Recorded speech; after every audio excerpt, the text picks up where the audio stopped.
How you doing, everyone? This is Matthias Atva from Direct Dreadnought, your Dreadnought PS4 replay guy.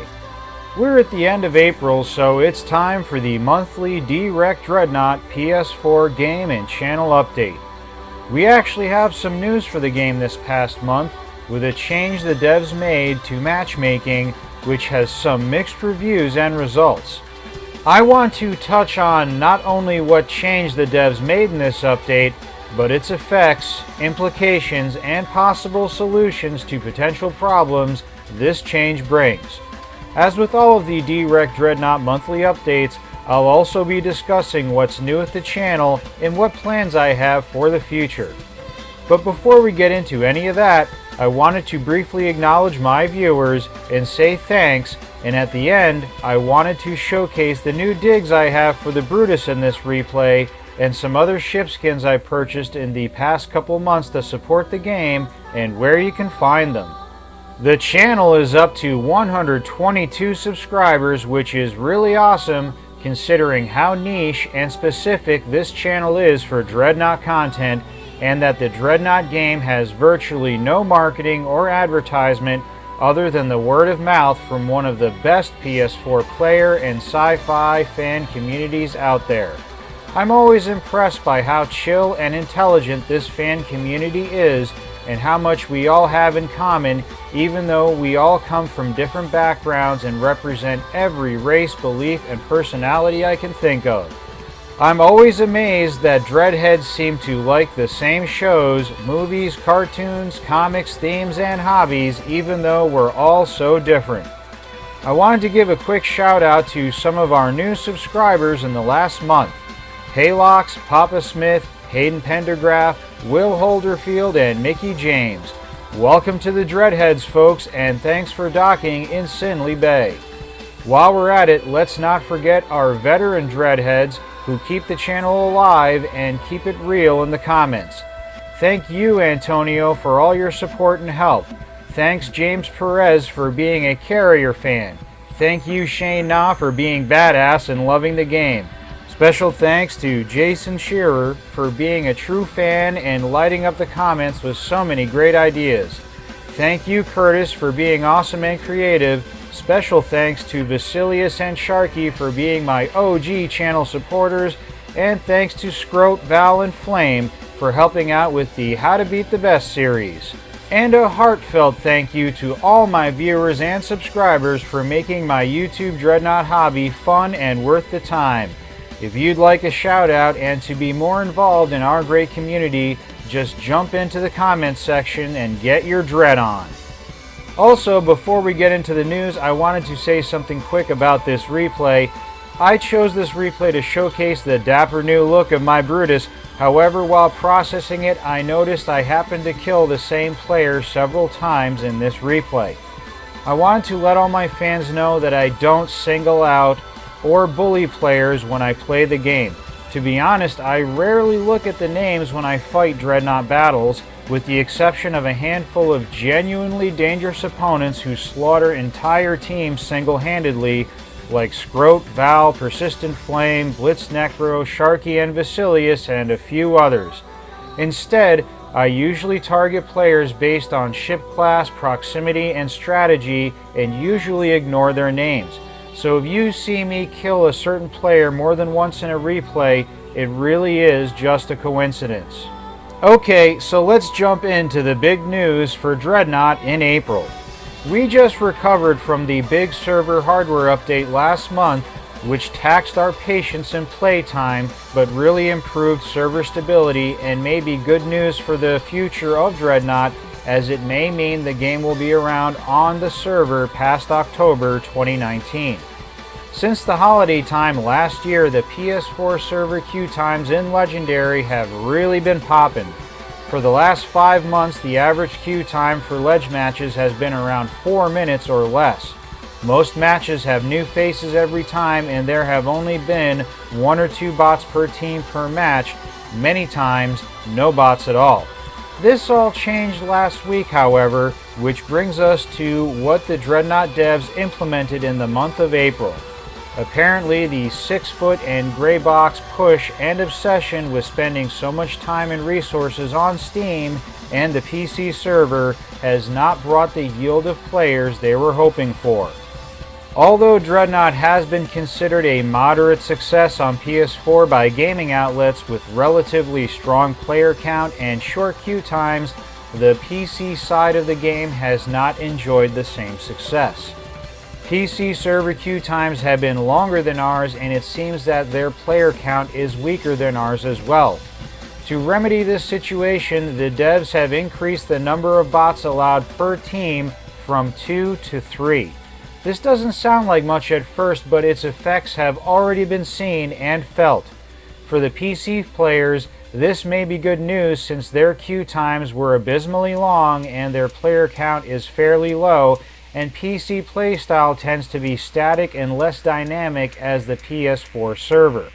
However, the PS4 server player count, community, and queue times have been the best they ever been for about 5 months now. This change hasn't lowered our queue time by any significant amount, but may have increased the amount of matches being played out simultaneously. However, there has been an increase in bot population in most matches. Where before we had 1 per team, now we often have 3 per team. And let's face it, bots have a reputation. This is my channel, and this has been a long time gripe of mine since I first posted on the forums a year ago, so I'm not going to pull any punches here.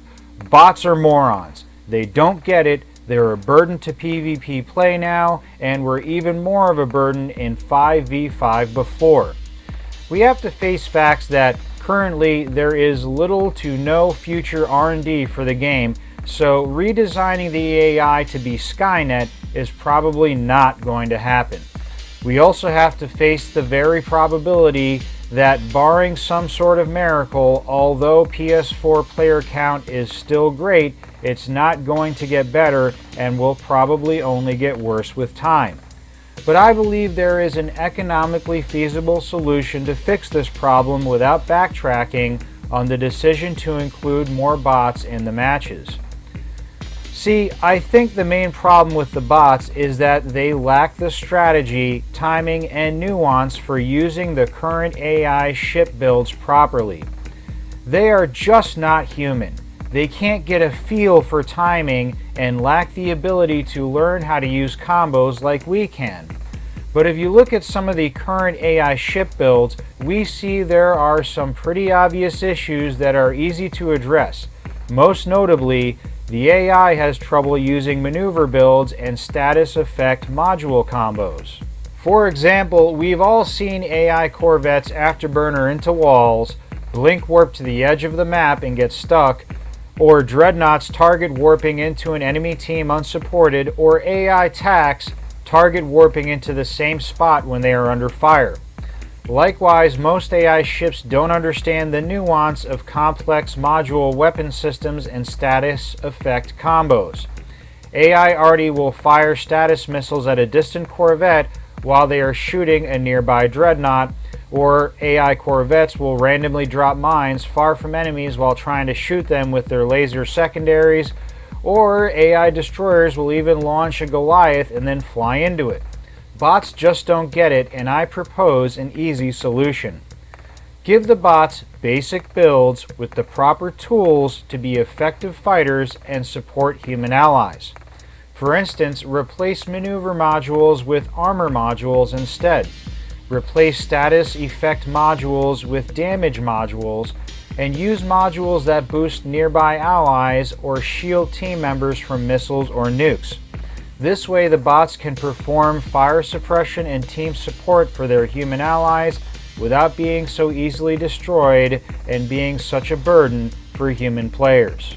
Here are some quick basic builds for each ship class I think would alleviate the bot issue.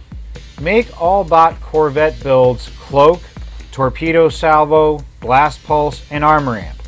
Make all bot tactical cruiser builds Artillery Pod, Flechettes, Repair Auto Beams, and Armored Lockdown. Make all the bot destroyer builds Tempest Missiles, Flechettes, Weapon Booster Pulse, and Energy Generator.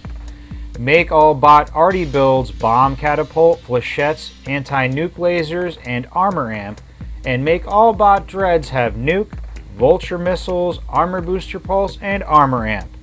I think by changing the bot ships to more support-oriented module builds, we'll see an increase in their effectiveness and less of a burden to human players. We'll have to see how this bot situation plays out, but I don't think in the end it's as bad as people are making it out to be, and right now queue times are still strong and we can still play a whole bunch of games. So what's new with the Direct Dreadnought channel? As many of you know, this year I started a new job that is great, but requires that I travel around the Northeast at least once a month, sometimes more. It's been a struggle to maintain a steady posting schedule, but I've tried to put out 2 to 3 videos a week and space them out so that you all have time to watch them. The next couple weeks I should be able to put out at least 3 videos a week. I recently continued the How to Beat the Best series, and I should have the 3rd and last installment out later in May. I also released a Corvette music video that has had some very positive feedback, and I may try to do more fan-made music videos in Dreadnought later down the road. I recently made a Dreadnought market critique video, and I think I'll be taking a look at more of your suggestions and seeing if the channel can give the Dreadnought devs more feedback and maybe see if we can make some positive changes in the game. Later next month, I want to release 2 or 3 videos that I've been working on for some time but haven't gotten the chance to finish yet. Those being the next tactic and lore videos and the unidentified Freedom Object video. I've spent a lot of time on Akula and Oberon ships on my trek to get all 15 Tier 5 ships, and I think I'm going to spend the next 2 weeks playing and posting Jupiter Arms replays. I already have 2 great Jupiter replays that you'll be seeing later this week, so stay tuned. While we're on the topic of the market, things have been pretty good for old math lately, so I decided to support the game with about $30 a month. I've had Elite status on for about a month now so that I could finish researching and unlocking all 15 Tier 5 ships. I really did this for the channel so that I could post videos for all my viewers and one day have enough Tier 5 modules unlocked to experiment with builds and do some special requests for my subscribers. However, now that I have all 15 Tier 5 ships, I'm not sure if I will ever get Elite status again. So instead I put some gold into buying hero ships and the retrofit skin to make my ships look just the way I want them to. Now that I have all the ship skins I like, I have to ask myself, how can I support the game now? With no new market items and no reason to have Elite status, it's actually fairly difficult to justify buying gold and supporting the game. But I bought the Golden Legion retrofit skin, which is about $12, and I think this skin is a great bargain that really makes my Mithras look awesome. I highly recommend this purchase, and I honestly wish we could get our hands on the other retrofit skins that haven't been released yet. What a great value. In March, I decided to support the game by buying the Akula Vector Tactical Hero ship. At about $24, this ship really wasn't a good value, but it does make the Octa, whose skin and hitbox didn't sit well with me, look more like a space potato. But last week I reluctantly bought the Oberon hero ship destroyer, the Zaratan, because I wasn't pleased with how jagged and un-Oberon the Vindicta and Brutus looked to me. The Zaratan was also $24, which isn't a good value on paper, but I'm extremely happy with how sleek and mean my Brutus looks. I'm not a big fan of most of the hero ships in Dreadnought and wish we could get the skins of the hero ships for a much reduced price without having to buy the hero ship itself. But if you want to support the game and you are looking for a sleek looking skin for your Oberon ships, I highly recommend the Golden Legion retrofit and the Zaratan. That about sums up the Direct Dreadnought game and channel update for April. If you would like to see certain ships or builds showcased on the channel, or have a suggestion for a video you'd like to see, please leave a comment on any of my videos. Also, if you'd like to connect with other fellow PS4 players to form squads for Elite Play, chat about sci-fi topics, suggest improvements for the channel or for the game, or just share your thoughts or vent about the game, feel free to reach out to your fellow Dreadheads in my comments section. Well, that's it from me for now, and I'll see you soon in Sinley Bay.